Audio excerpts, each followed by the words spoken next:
Hello everybody and welcome to the repairer's realm. So something new, something cool, I think so. So what we're doing today is we want to present a little bit the outcome of our EV summit, and we developed a really great document for disconnecting procedure. So Scott will drive us through this program and through this procedure, through that document. And I have here a little bit cool toys laying around where I want to point out special things and why we're doing this and why was this so important. But I think, Scott, you should explain what was the reason for the EV Summit, what drove us to that, how was it? Go ahead. So with the repairability summits, it's really driven by technical input from the industry. They're starting to see different things. We're looking forward a lot to try to get ahead of some of this. When ADAS came out, that was a big thing. We did a summit around what is that process to deal with ADAS. So with all of the electric vehicles that the OEMs are talking about, right now it's about 1% of the car park, but that number is going to go up because all the OEMs are talking about their entire lineup being electric, and we need to get the training up on this, and we developed this best practice because there's going to be a lot of people out here that are going to be dealing with EVs that never had to before in the past. Yeah. And you know, I remember as well, or not remember, I know when we looked at disconnecting procedures, electrical vehicles disconnecting procedures from manufacturers and looked them through, they are really most likely developed in an event of a service. So a service event drives, okay, there has to be something exchanged, maybe something has to be done, so a vehicle has to be disconnected and a part gets removed, or And now we have a completely different situation, and we are talking about collision.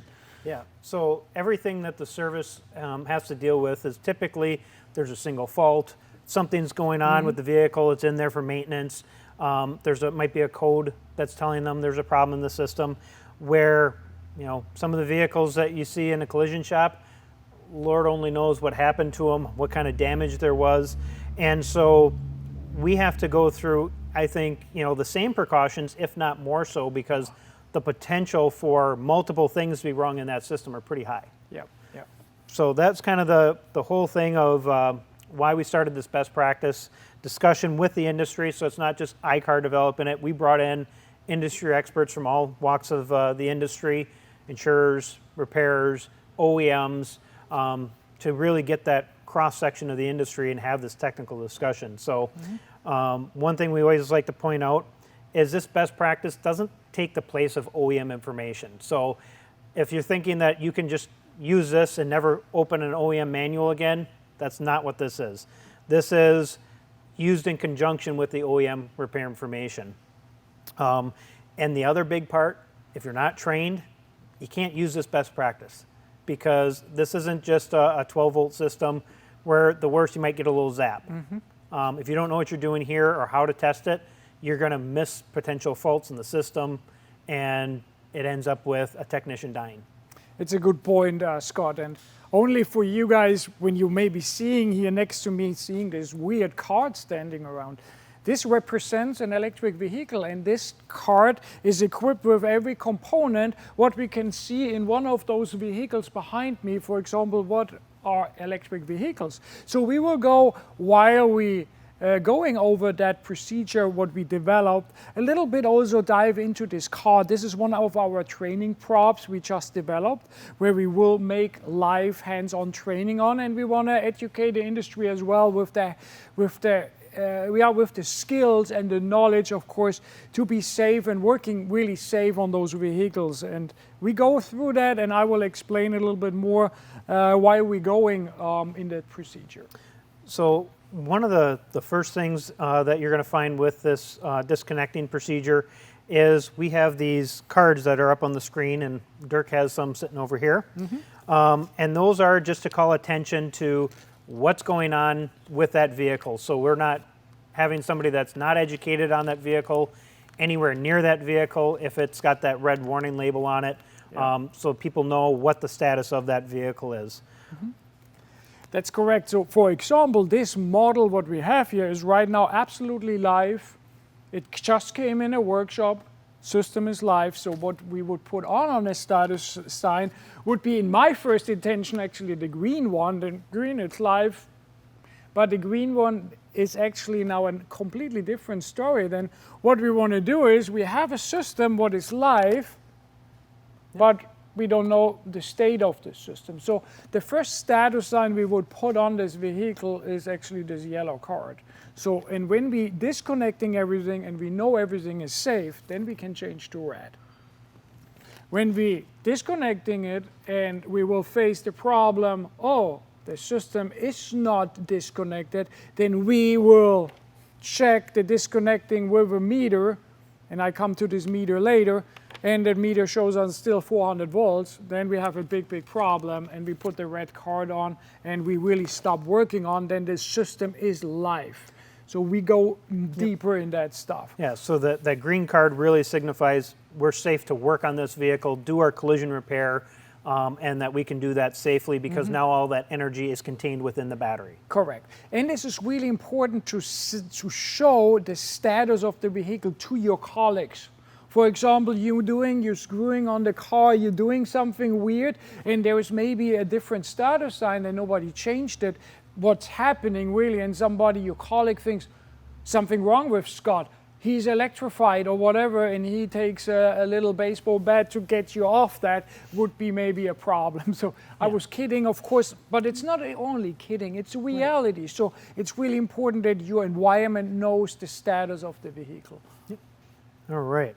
So moving on, the first step on the procedure is really, we got to block the vehicle off, make sure that nobody is around that vehicle that's not supposed to be, and securing the vehicle to make sure that it can't be rolled or move while we're doing our inspections.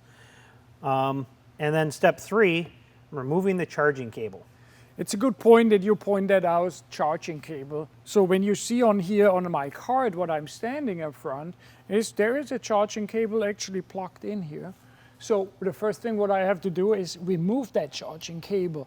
The really important part on why I'm removing this is when the vehicle gets charged, the batteries are always live. That means we have contactors in the battery, and these contactors usually open up when I get my key out, for example. I stop ignition, first thing, battery contactors open up, battery is contained. So now I put my charger cable in, what I hold here, the first thing what we have to do is we have to close the battery, then we want to charge it. So that means always this guy is in the vehicle, my battery is live. So we want to work on a system, or not the battery is live, so not the system is live. We want to always work and make sure the system is not live for our own health. So that's the reason this is really one and the first most important step. Then a lot of people can make that wrong or forget about it. So running and walking around the vehicle before I start working on is a super important step. Take the charger cable off. Well, and so then our next step is perform that initial visual inspection. And we actually have another document that goes over some of those steps. And you want to just kind of touch on, it says initial inspection, but it's not really 100%. It's kind of an ongoing inspection. It's an ongoing inspection, right. The first thing what you do, especially with an accident, you walk around the car, you visually inspect where is a problem, can you see something already? This is a really important thing. 80% of problems in a high voltage system will be found with visual inspection. So the visual inspection is the most important thing what we have.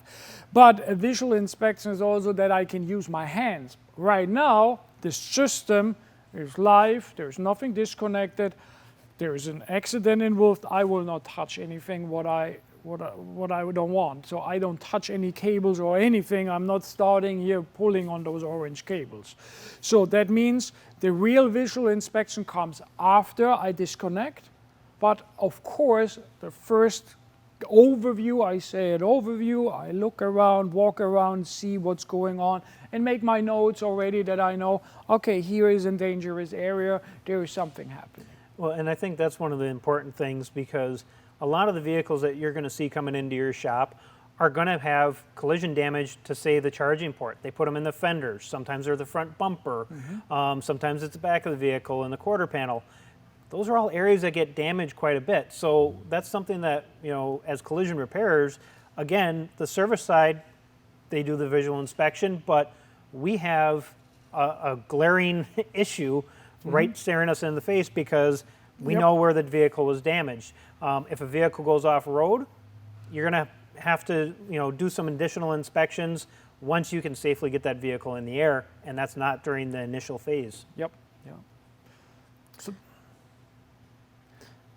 So then, step 5, we scan the vehicle if we can, if there's power. Sure. Depends on how bad the accident is. Yep. And we're also checking the battery for high temperature to make sure it's not in danger of a thermal event. I always think, for example, the vehicles, what they came in from a flatbed down, like at 4 o'clock before we go home. So pretty good to find out what is the battery temperature, what is the state of the whole system, and evacuate the vehicle out. Not put it in the shop and let it stay and sit there to tomorrow. Maybe the shop is tomorrow gone, it's burned down in the worst case. So really important that educated technicians, people who have the right training, that they know, okay, we're not putting that vehicle overnight in the shop, we're putting it in an area where it's a little bit spaced out. We say 16 feet away from a building is a good distance, that when there would be something overnight, that, not the whole building is burning down. Okay.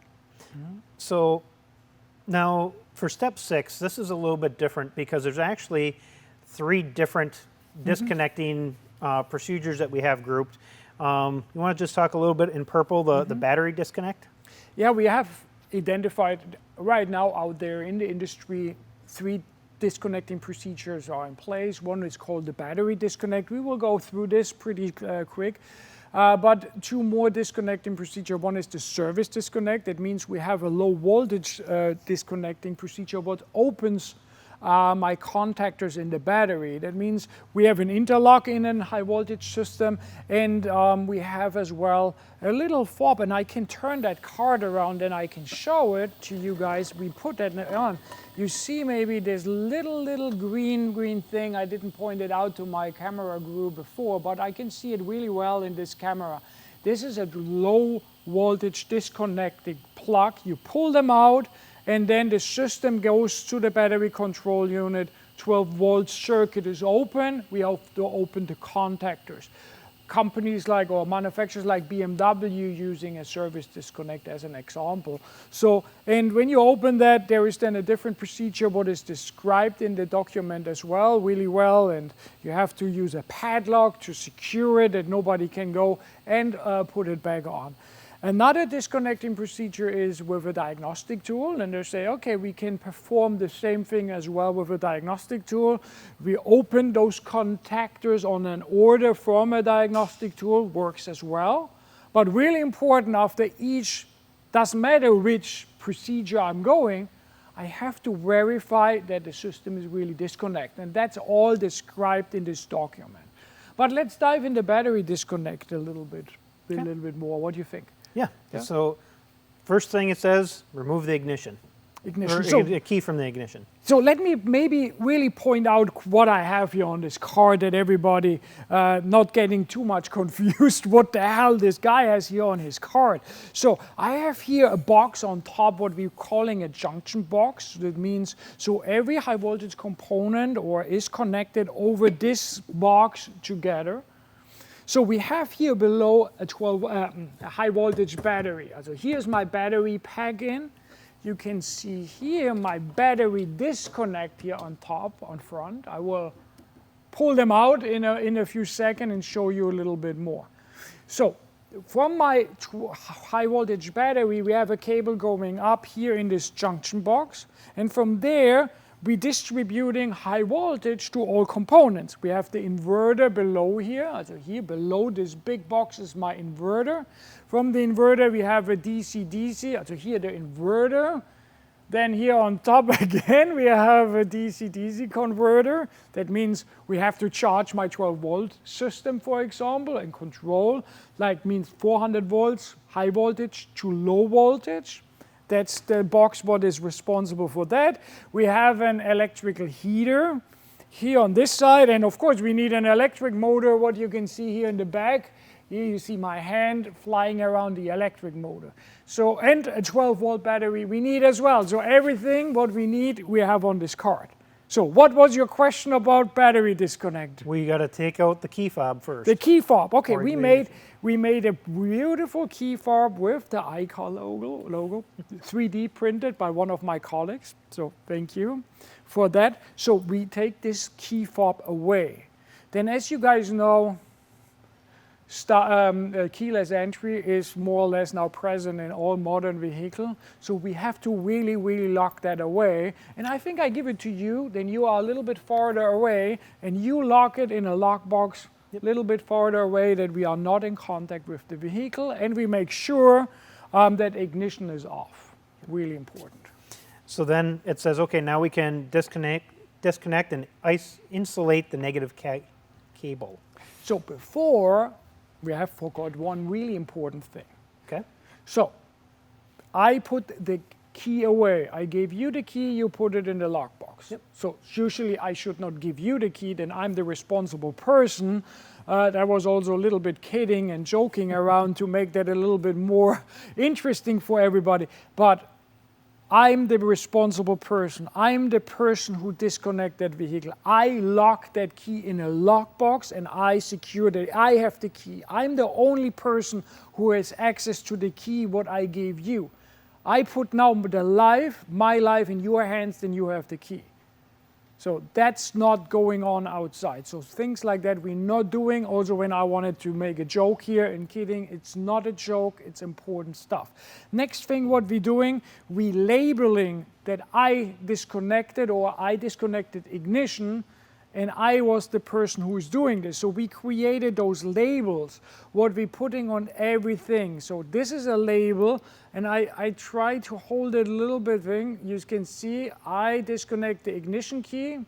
You can see my name on it, and you can see when I did it and my phone number. So when anybody has a question, when there is anything going on, you know how to reach me. I have my cell phone always with me. So I put that label on the ignition, and my ignition for this vehicle is actually here. That's the reason I put that here on with a little tape, and it will be here. Right. So the next step is we have to pull the disconnect or the high voltage fuse, the battery disconnector. The battery disconnector, and now we have to go down here. So I move that a little bit to side that we can see that really well in the camera. This is my 12-volt disconnect, so I take two hands here, and then I have to push that down, and then I can pull this. So my battery disconnect is now out. What we like to do is always cover open. This is my battery. We want to cover the battery, so we created here for this disconnect this little cover, what I will put over to cover that nothing can fall in, nothing can go in. And of course, the next really important step is, and please stay with me, we have to label this as well, that I disconnected. So you can see battery disconnect, my name, Dirk, as well as my phone number, and the date when I disconnected. So it's labeled, it's covered, it is disconnected, and we take the disconnecting switch out, and what I'm doing with it, I lock it in a lockbox that nobody besides me has access to re-unplug that. So technically I could make a joke and can give it to you again, but you are not my lockbox. I have to be responsible for put it away, and I have the key to this box. So this is always like, this is a serious thing, and we're talking about a serious subject, and when you make a mistake here, somebody comes, has access, let's say I lay I leave it in the car, lay it next to each other, next to the battery disconnect, and somebody thinks, hey, what's going on here with this? Why is this out? Let's put it in. I don't know about it. I go there. There's an open cable, whatever. I can die. Yep. And when it's about my life, I like my life. Believe it or not, I like to be on this planet. And yeah, please be aware and take it serious. So we lock this away with the key fob. And with that, covering up the disconnect port, anytime you're taking these cables off, just like an AC condenser or an AC system, if it's going to be open any amount of time where there's dust and dirt in a body shop, grinding with metal shavings, you don't want those shavings, especially to get into that connector. There's all kinds of stuff that can happen there, and we just don't need any of those problems. Yeah, absolute. Thank you. So, okay, so that's step 6, and there's a few other ones that we kind of touched on. So step 7, we're talking about waiting for the capacitors to drain. What's a rule of thumb for that time? Let me circle back. So for a disconnecting procedure, so a certified disconnecting procedure under, we focused here a little bit on European law. In Europe, there is a regulation in place, it's called ECE R100. So now we can say, okay, Dirk, come on, I know you're German, but we are in the United States. Absolute correct.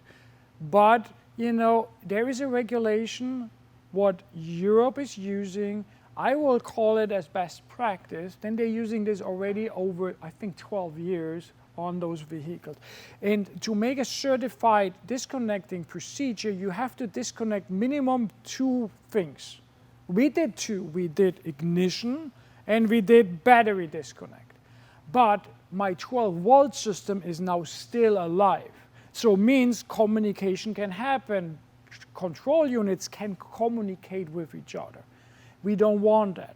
So technically we are correct, but we are not. We are always disconnecting the 12-volt battery. It is in the document. You jumped over that, and I wanted to circle back, and it's so important to disconnect the 12-volt battery. So what I will do, and I want to go back to the card, and I will go here and disconnect my 12-volt battery and isolate that, those cables that they can't touch anything. So we put here little plastic tubes in, what Jeff Poole, by the way, did, and he did an awesome job with this card. So now we have disconnected, and we have to label it as well that my 12-volt battery is disconnected, and that's what I'm doing now. I put my label on, up, and label it. I put my tape on the wrong side, but no problem. Let me put that like here. So also always when I disconnect something, I label it and show it's disconnect on a purpose, and I was the person who did it. So now you can move on to point number 7. Okay, so capacitors. Is there a rule of thumb for how long we have to wait?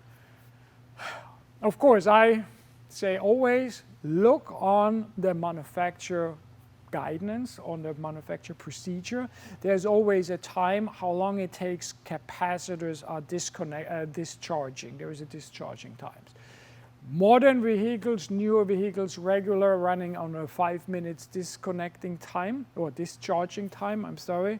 Newer vehicles on 5, but I know there's a lot of older vehicles, they have actually a 20 minutes time. So I would not go and say, oh, the ICAR guy said 5 minutes. No, don't do this. Always read the procedure.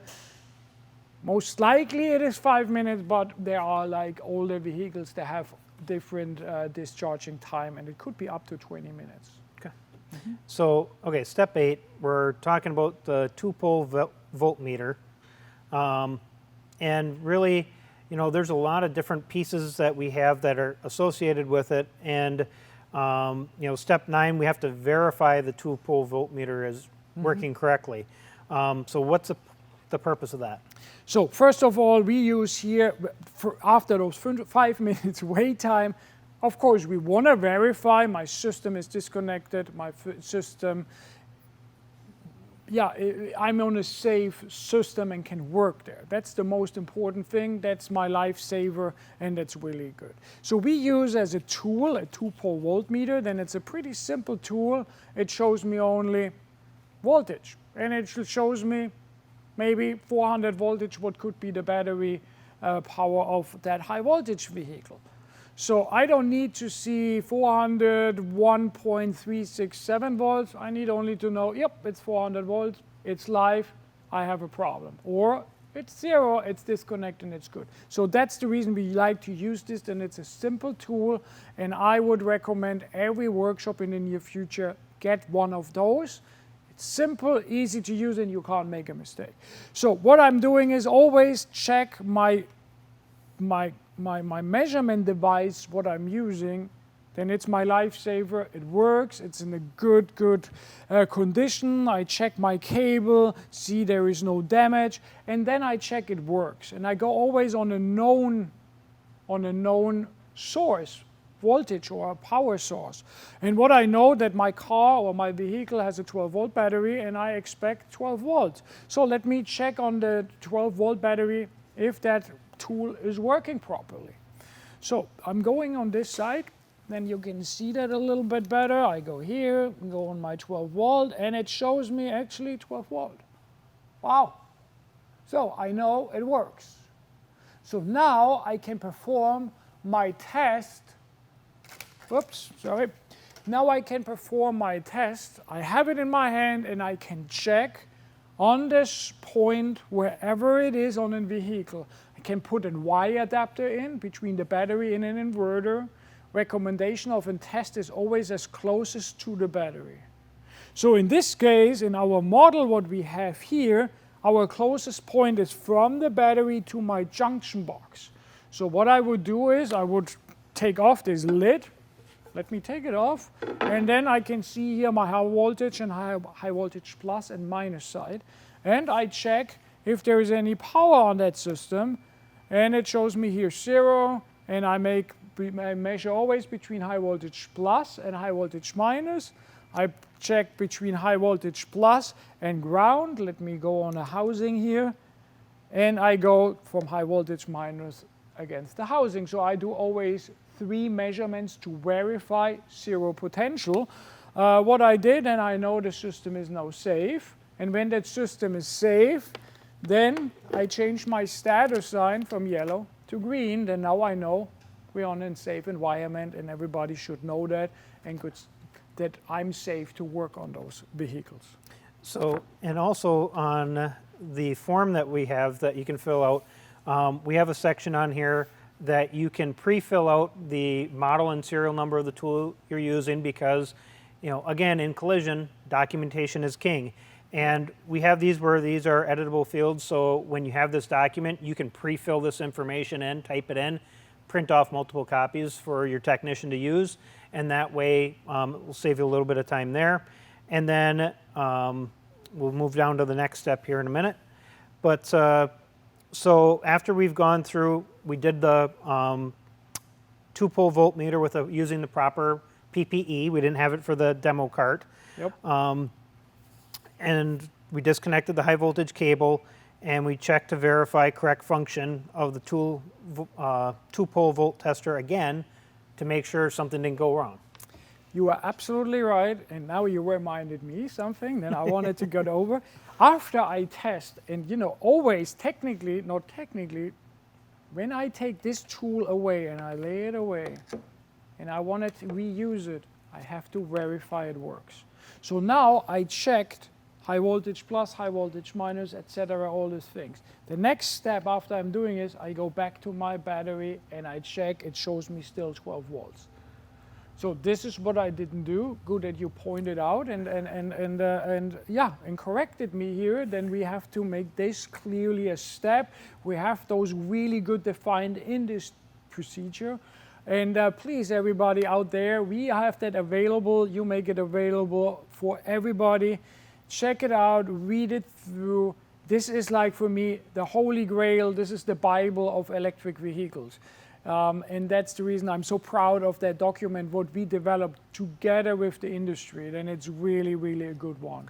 And so then step 13, that's where we're going to fill out all of the measurements that we did in the different areas. Yep. And we have the document that corresponds to it. And it depends on, sometimes they have a connector that you're going to be doing these tests on, so you're not actually going into the terminals of your high voltage plug. And so we can record that in 2 different areas. And if you get to this point and you're still getting a reading, what does that tell us? When I get a reading, that I tell that this is an extremely dangerous situation.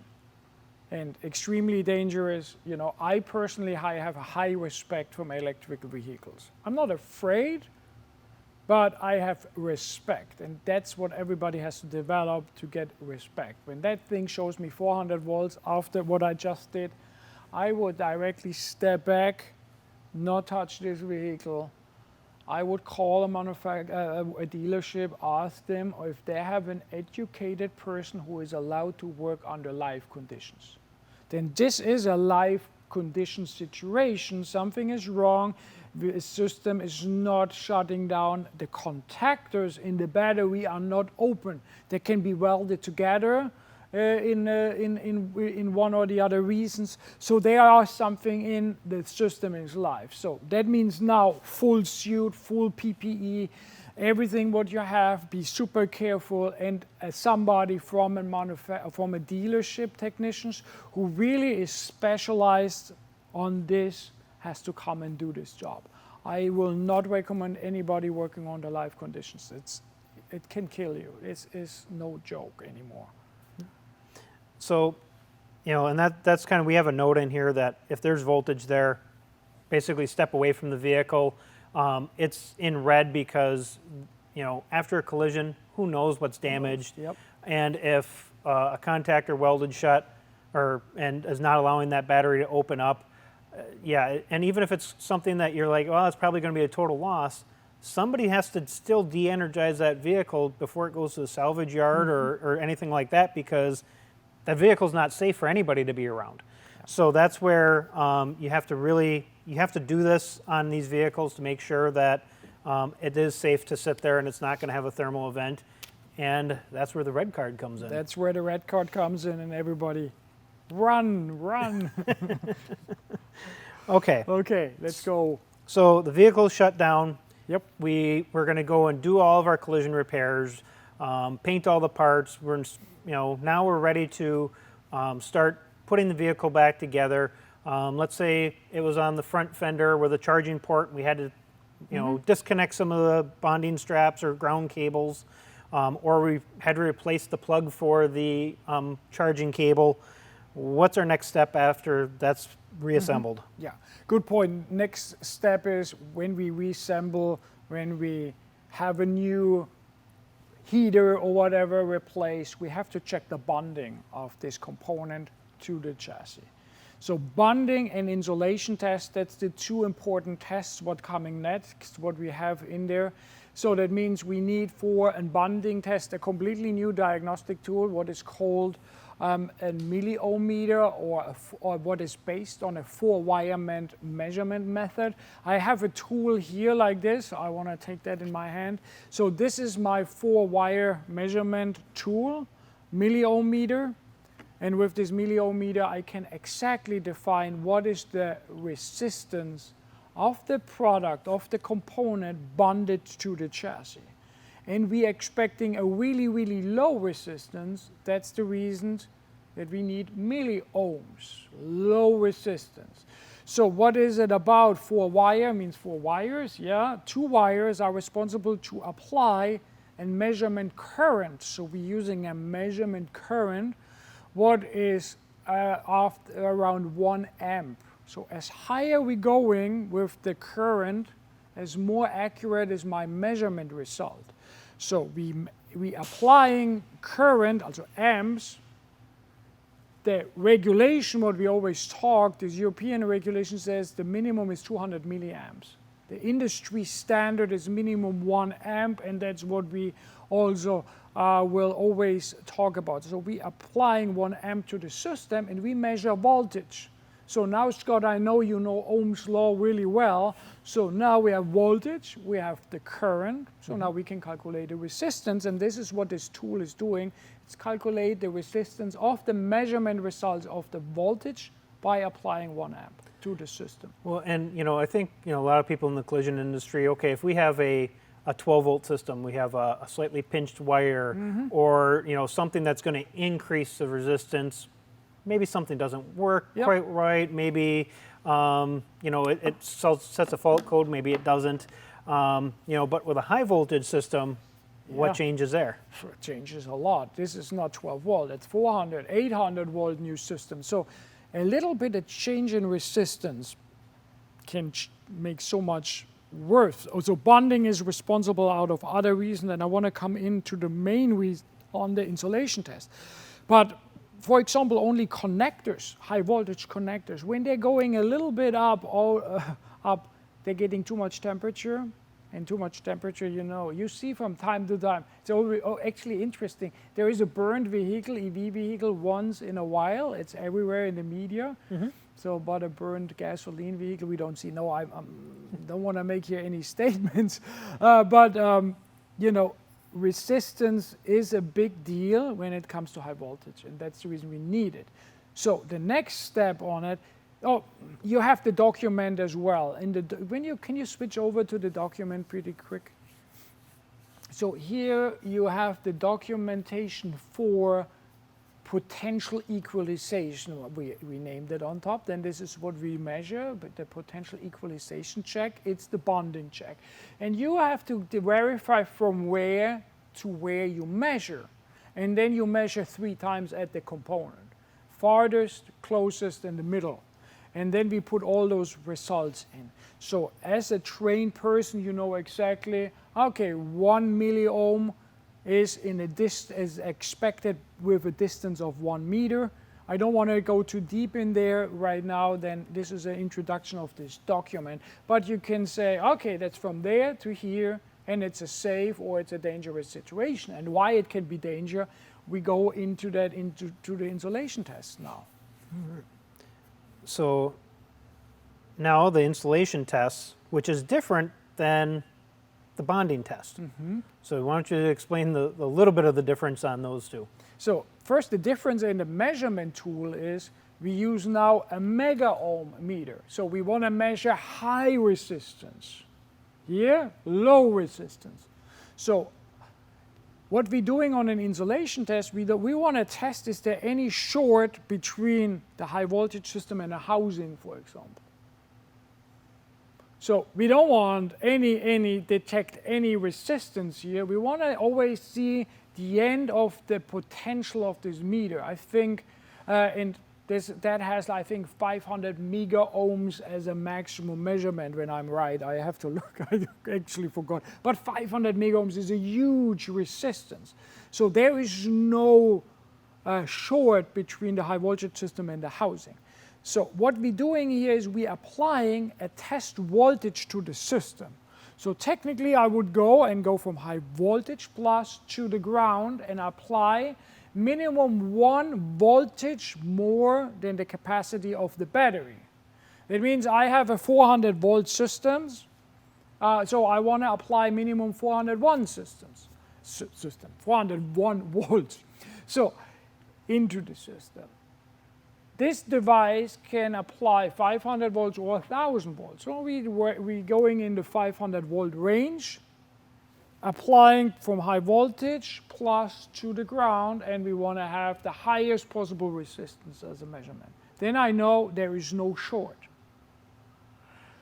Okay, now to your main question. Why is this so important, and why is bonding so important? So when you think about, I go from high voltage plus, and I say, for example, I want the heater. The heater here is always a good part. So I want to check, let's say the heater bonding is really, really bad. Because we forgot to put it back together, we forgot to, maybe we painted a ground. Something. There's a lot of different things that can happen that could interrupt that ground or, that bonding. Possibly, I will not include this in my insulation test, and there is a possibility. Or we have a device, usually belongs to the battery control unit, what is the insulation guard. So the insulation guard checks all the time as an onboard diagnostic effort, is there any insulation faults? So now we have a bad bonding here.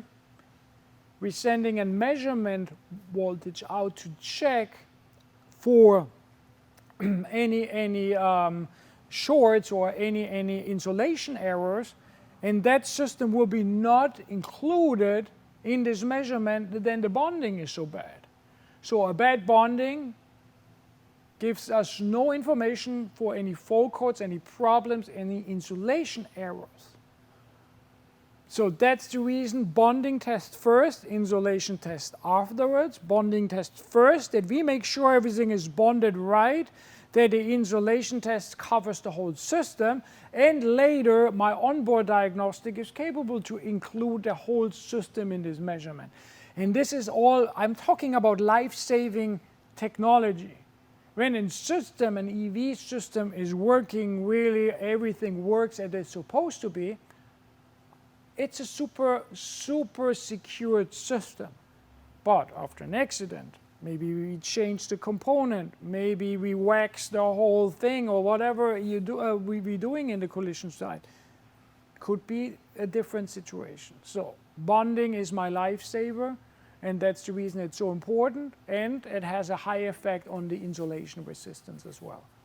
And when we're testing for that insulation, we're still making sure the meter is working correctly, verifying that everything is operational. Yep. So that whole document is really super detailed and accurate what we put together. What we're doing right now, we were thinking, Scott and I actually, like, oh, should we read that document step by step when we're doing this and introducing this document to you? I think everybody is capable of reading and go step by step. What we want to do today is we want to educate you a little bit. Why is this document so important? We want to point out specific things. And please take the time and read it really through, that you always, the meter, that tools I'm using, and I have that tool here in my hand again, this is your verification. This is our lifesaver. This is important at the end of the day, and you have to make always sure that those tools work, and for that we have a verification in the document, and we describe how to check it. Well, and I think, you know, in the collision industry, it's Friday, the car's got to go, and there's going to be a little bit of a, you know, a desire to maybe skip some of these tests. You know, and if we had forgot to connect several of the grounds, and then there's, you know, components that have been damaged internally that we don't know about, and if there's two bad components and you didn't hook up grounds or the bonding, what happens if you touch those two components? When you have two components, doesn't matter if the bonding is the bonding is connected, everything is okay. So what we talk always here on a vehicle, and that's the reason we put it on a card actually, then the card represents like a car. And everybody knows the technical term is we have an isolated terror, called actually an IT system, but you know, when we talk about IT system, we think about something different. Terra stands for ground, and isolated, you know, we are isolated from the floor. We are not in a household system where we have an spike in the ground, and that's my ground. So here we have an isolated system. So an isolated system, like in a vehicle, is then like, okay, let's say we have a shortcut in this heater. And there's one heater shortcut. I can touch it, I will not die, I will not electrocute it. Mm-hmm. But in the worst case scenario, there's a second component short, and I would touch them. There's no room for survival, I will be dead. So then it gets, one component means one component, I don't build a circuit. I build only a circuit between two components. One component, my bounding cables, what you can see here, you see always like those little yellow and green, that's the color for bonding. They are thicker and have a lower resistance than my body resistance. My body resistance is around 1,000 ohms strong, so with one problem, we are on the safe side. Two, we have a problem. That's the reason the insulation guard is so important. Then the insulation guard will warn us, hey, we have an insulation error on one component. And it depends on the manufacturer. System gets shut down, maybe system only shows a control light and you have to go to the shop as quick as possible. That's a serious problem, but most likely system will shut down and somebody has to come and fix it, and one fault is dangerous. So, okay, and then on our sheet here that we're filling out, step 3A and 3C through 4A and 4C, and then we have another one for 5A and 5B. So that's where we're going to be putting in those measurements. And, you know, that's one of the things that it provides that documentation. We did go take the time to do these tests so that we know the vehicle's safe. And that really comes down to, again, that documentation. When the vehicle was completed in your shop, you finished the repairs, this was the state it was at. Go back to that. You went a little bit fast over it. Thank you, thank you. You know, you have here the actual values. You know, you have always what we say, you have the possibility of an adapter, and you measure directly from an adapter the whole system. When you don't have an adapter, and you measure from the point where you disconnect the battery to the inverter side, then we talk always about two sides actually. You have the battery side and you have the inverter or whole system side. So now I go and make my insulation test towards the inverter and cover all those components in there. And then on the other side I have the battery, what I have to test as well. That's the reason when you look at this document, we have actually two test sides, always the battery side and the inverter side. And what you have as well is, that's actually interesting, I want to explain that as really the last educational part for today. What we're doing here in the insulation test, you measure high voltage plus to ground. You measure then ground to high voltage plus. Now I could ask, what's the difference if you measure high voltage plus to ground and then ground to high voltage plus? It's the same thing, isn't it? Yeah, I would think so. I would think so too in my first thing. But when you go on the inverter side, inverter is a rectifier, and rectifier works with diodes.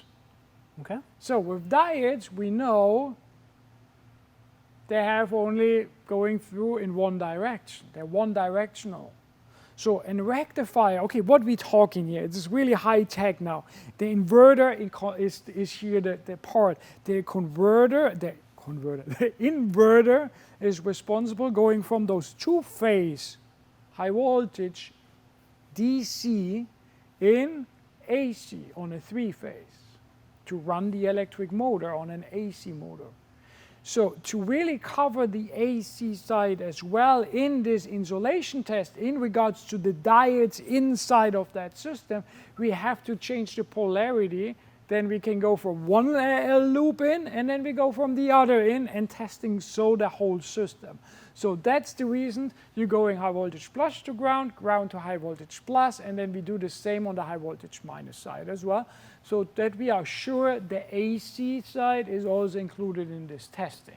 So it sounds weird, but that's the technical knowledge what we all, and I say really all, our collision industry, everybody, this is our new life now, and we have to really live this new life and have to learn those things, how that works. Then, first of all, it's important for the consumer that the vehicle is safe. It is important for every technician who touches that he knows and it's safe, and we don't want to see an accident on the end of the day in regards to any mistakes or anybody who said, oh, I did not know. So we have to work on that. And that's the reason I'm so proud of this document again. So. Yeah. So, you know, and that's, you know, kind of brings us to a little bit of the wrap up. So if at any time, you know, during this process we find a problem, we're not going to be energizing that system until we've figured out what that problem was, whether it's bonding, insulation, because it's not safe. And, you know, I'm sure the question is going to come up if a bumper cover comes in where all I'm doing is painting the bumper cover for some chips or something like that. Do I have to go through the whole disconnect procedure along with all these tests? No. Now, when you take a bumper cover and you want to paint it, you take it off, you disconnect the vehicle, you verify the vehicle is safe, those steps we described. You're not performing any bonding or insulation test. I personally, insulation test is actually pretty quick. You know, you have your cable open as well. Why not do? Yeah. Why not do? So, okay, everything's open, it's safe. You take your milliometer, your mega ohmmeter, I'm sorry, now I got confused. The insulation test, you perform those 4 measurements, bum, bum, bum. Sorry, it's pretty quick. You will verify everything is good. Why not do? I would say, why not? It's not costs me or takes me much time, but I verify there's no insulation error on that system. Is it needed? No. Would I do it? Yeah, I'm a nerd, maybe. Well, yeah. Okay, so now all of a sudden, okay, we've done the insulation test, we've done the bonding test, everything checks out. We start powering up the vehicle again. Maybe we have to put some covers and things like that back on, shields underneath the vehicle, something like that. And now we have to reverse the procedures basically that we did to disable that system. We reverse the disabling procedure to enable it. Can I Yes. say that? Yes. Yeah. Yeah. Wow, huh? I can speak English really well, huh? Yeah. So I do that, of course, and then the system will be live. First indicator for me is like I start my ignition then. That's really was the first thing what we took off. Yep. Now that's the last thing. And with that I can see, is there any messages on the dashboard already? Comes something in, is everything okay? I would take my diagnostic tool in, read full codes, anything showed up over that process. Is everything good? I go on my test drive and make sure everything works properly. Yeah, so and that, you know, that's kind of the interesting thing, you know, it's the pre-scan, post-scan, but in the post-scan, if there are any codes that might have been from, okay, well, as we're going through and disconnecting things or damage on the vehicle that we've now corrected, you have to go and clear those codes. If there's something that comes up, you have to go back and figure out what's going on with it. And, you know, in the collision world, that may end up being a sublet operation unless you have somebody that's in-house that's very good at diagnostics. You know, if there's some kind of problems, because it's not just a code and done, you actually have to do the research on what that code really means and what's happening. But then, so basically, we complete the safety protocol sheet, and then we can release the vehicle, and the initialization is now complete. Yep. Yeah. Yeah, that was a little bit our exercise today to introduce that to you. So we have multiple documents now available. That's for one, the disconnecting procedure, what is described, the, how we call that, safety sheet or safety document, where you can document everything what you do. And you said it, documentation is really important. And you should take that and document what you do, and then you have everything for yourself. And another thing is we offer also a printout of all those labelings, also all those, how we call those? I lost the wording. The safety card. Safety cards or signs that you can really visible show your colleagues what is the state of the vehicle. And also those little cards what we developed here for when you're labeling, you disconnect something, then when you did it, oops, I can hold it better here. So you can label everything, and that's the most important documentation, what we think, what our audience, our EV Summit guests helped us to develop. So we had a lot of back and forth with this documentation. So this was not a one-time shot, actually. We discussed everything, captured everything, developed that document, sent it to the audience, to our colleagues who helped us out of the industry. They made some changes, we made some changes, and in the end we agreed to this documentation, what we just presented. Yeah. All right, and with that, we'll wrap up here. If anyone has questions, the questions is on the right side in a tab. And if you're in full screen mode, you do have to get out of full screen in order to see the questions tab. And Dirk and I will be here for the next little while, and we'll answer your questions.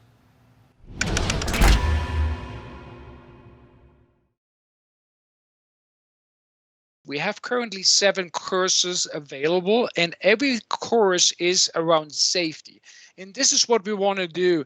We want to support the industry with safety documents, with safety training, that everybody stays safe by working, touching, with electric vehicles. And this is a really, really important thing for iCar, for us, for the industry. So important that everybody stays safe and we don't see any accidents. Then honestly, over the years that I'm involved in electric vehicles, high voltage technology, I heard about several accidents. And the bad news is I didn't hear any accidents happening and somebody survives.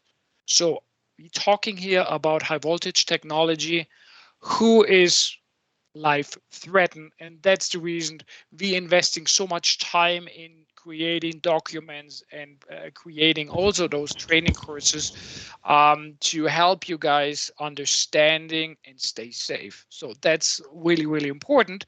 Another questions what I see, I have to read that. Has iCar considered putting together a hands-on training event for technicians to ensure they understand how to make these vehicles safe before the damage analysis and repair process starts? Thank you for this question. That is a really, really good one. Definitely, yes. We're working currently around a training and live training event where we want to go exactly in this direction to really help how to disconnect a vehicle and really enable technicians and study and master everybody to do this. You saw in this video a lot of sequences like why is bonding so important, and we went over this in an hour. You know, we need not an hour for having to master this. We need days. So we're working on this training. This training we will run an internal pilot, and this document actually what we just presented, that will be a little bit our Bible. Then we're building our training around that and make and enable and train everything what a technician has to know about this technology to stay really safe and is capable to perform these new tasks for our industry. So do we have another question? Let me see. Right now, not. I'm waiting. Anything else comes in. So in the time I'm waiting, as I said, Repairer's Realm is next episode planned for August 25. We're figuring out what will be the topic. Will be super interesting. We have two things what we now going back and forth. So really cool. Stay tuned. I will put a lot of social media activities out to advertise when we have it. So I see there's another question, so I want to jump on that. There are a few manufacturers that require certification courses specific to their brand. I have taken a couple of them and it appears to very similar. Has iCar talked to the manufacturer to discuss this type of training? Absolutely. Good point. You saw we talk about in European regulation what is called ECER 100. And a lot of people could say, why they're talking about Europe? We are here in the United States. Absolutely a valid point. But, you know, we use that as best practice. And when manufacturers back in the days starting, especially the European ones, building their training, they follow the same curriculum. The curriculum is created by an organization in Germany, what is called the DGUV. This now gets a little bit far, but every manufacturer in Europe follows this curriculum. So that's the reason when you go now to a training, maybe you went to one of the manufacturers, let's name them BMW, or you go to Audi. Technically, everybody follows the same curriculum. Then this is under these regulations in Europe. So that's the reason why you see there a similar approach. Of course, the vehicle, there is a difference between a BMW and an Audi. Audi has, for example, a battery disconnect. We saw that in the descriptions in our Bible. BMW has a service disconnect. You saw that little service disconnect on the card. It was actually out of a BMW. So that's a little bit the difference. But the approach of bonding, of insulation tests, the steps we described how to disconnect the vehicle, these are the steps when you follow the curriculum on the DGUV, then this is exactly what we did. So that's the reason we talk to manufacturers. We try to align them. And of course, our big goal is to have one training for the industry, what every manufacturer is happy with. And that's where we're working on right now. So Dirk, sorry to leave you high and dry, but the power came back on and so did the internet. So I'm here to help you at the very end now that you've answered the questions. So yeah, that was actually really, really cool. We were prepared, and all of a sudden Scott texted me, I have no power, no internet, nothing. So he was gone for a while. That's the reason I was running this Q&A a little bit by myself. I see there is possibly coming another question in, and somebody's typing, so we can see when somebody types. Stay tuned. Oh, is there a list of recommended tools available on the RTS side? That's a good question, Scott. So we don't have a dedicated list of tools for high voltage vehicles specifically.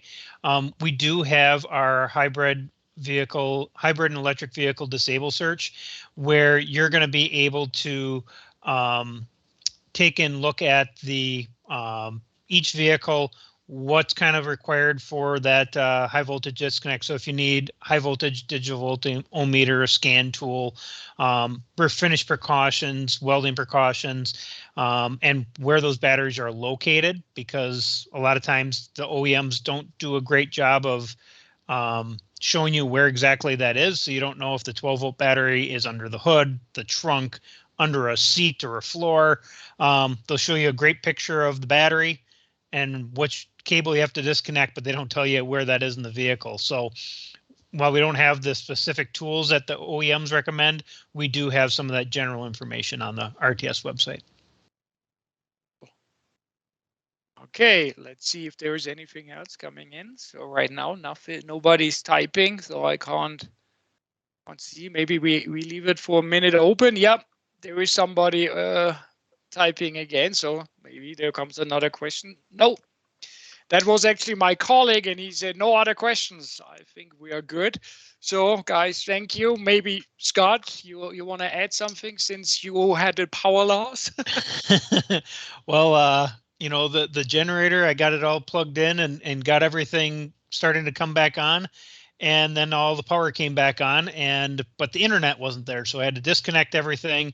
And then all of a sudden the internet started working and I was able to join again. Sounds like an electric vehicle. Poor practice example, what you just said. Huh? Yes. You worked with 110 volts. I'm proud of you.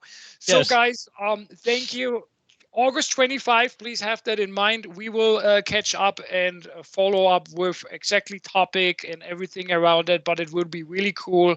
We will definitely perform live out of our studio, what makes me super excited. And then we can switch back and forth between the shop and between the anchor desk. At this last one, we said, hey, let's put this card next, have the little pieces of our desk and do it like back and forth between Scott and me. And I personally think it worked out pretty well. So thank you for tuning in. Take that documentation, master that documentation, come to our training, what we will offer soon. We will follow up here with information as well. So there is a lot to learn for this new technology. Yeah, driving our industry right now. So thank you for that. And yeah, have a good one. Have a good day.